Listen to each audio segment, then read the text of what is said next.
Welcome back. Thanks so much for being here with us. WVTM 13 Project Community is highlighting barrier-breaking women. So during October, we're focusing on Blindness Awareness Month. So this is a time to learn much more about the realities of living without sight. And WVTM 13's Carla Wade introduces us to a Central Alabama woman. Her efforts are making ordering a McDonald's a breeze for the visually impaired. Walking into a restaurant and scanning the menu, deciding what you want, and then finally placing your order. It's something that most of us take for granted. But when Krista Hamilton lost her eyesight, she suddenly had to think about how this was a challenge for her and for other people with disabilities. Krista is legally blind, but not without vision.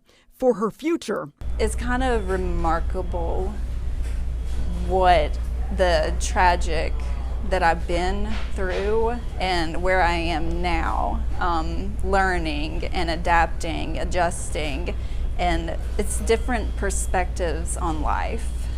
Or the family business and the thousands of Alabamians who are visually impaired.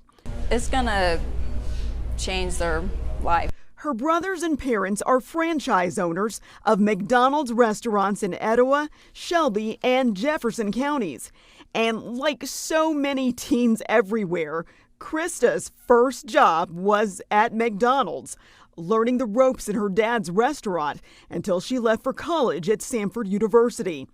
She was working toward a degree in interior architecture. And back then, she could see. I was in my last semester of college at Samford, and I had a sinus infection. A sinus infection led to a series of mini strokes resulting in a coma where she lingered for weeks, and that damaged her optic nerve, leaving her legally blind. It's a whole new ball game. Just paying attention to other senses like the touch, getting feedback from the cane, and the audio bouncing the sounds off of different things, and smells. That was 6 years ago. Since then, Krista has also learned to read and write in Braille, and redirected her passion for architecture and design into ways to make businesses and schools more accommodating for people with disabilities. Among them, this self-service kiosk she demonstrated for us at their Gadsden restaurant. There's no Braille menus in most restaurants, and it's hard to figure out what they have, what they offer. And this, as a lot of accessibility, telling you everything that's here, and you can order and customize, and it's just independence. The kiosks were first introduced in 2015, but have since been updated after recommendations from the National Federation of the Blind. It has audio description with the earphones and has Braille on the kiosk. You can navigate that way. And for the people in the wheelchair, there is an option to lower the screen so they can reach and place their order. And if you're low vision, you need larger text, there is that option as well to make the text larger. Krista gave additional feedback to the software company, noticing things sighted developers would have overlooked.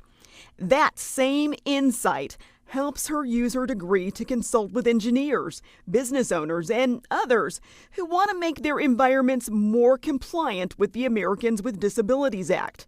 Places like the Alabama Institute for the Deaf and Blind, where she first learned many new skills to adapt to life with her disability. Now I'm with them because they were renovating and redecorating or rebuilding some spaces, and I was there and giving them feedback from my blind perspectives. Guidance that goes beyond ordering burgers and fries.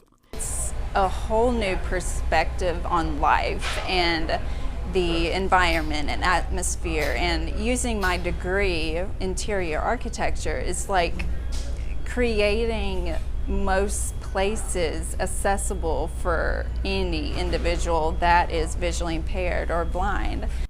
and actually improves lives. Be you, be proud, and never let your disability hold you back. Carla Wade, WVTM 13 News.